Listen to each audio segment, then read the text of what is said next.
दोस्तों है साढ़े कोल पिया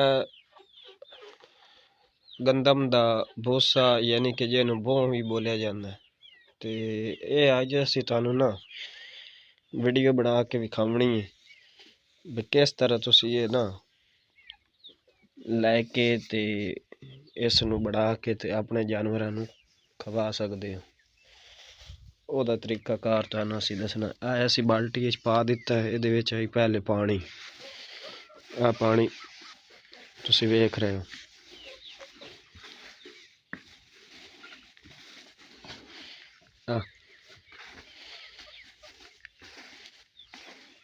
ये सही पानी इस तू पाया ताकि मिट्टी शिट्टी जिहड़ी है ना वो बिल्कुल साफ हो जाए।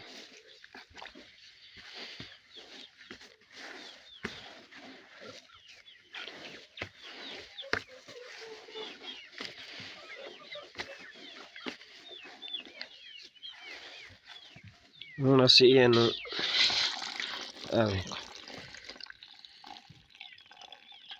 ये पानी इहदे चों कढ देना।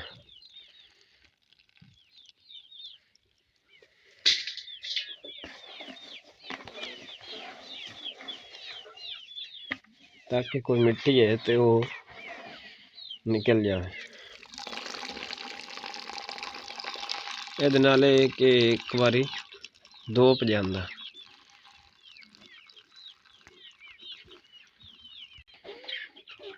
दोस्तों साढ़े कोल इन्हां दे वास्ते खुश्क वंडा ते हर चीज़। इहदे विच असीं गोश्त वाला वंडा, मकई दा दलिया, चनियां दे छिलके ते चने ये असीं मिलाए ने। इहदे विच गंदम मिलाई दी, वो असीं दलिया कराया वाला कोई नहीं, गंदम दा वो असीं कोई नहीं मिलाया।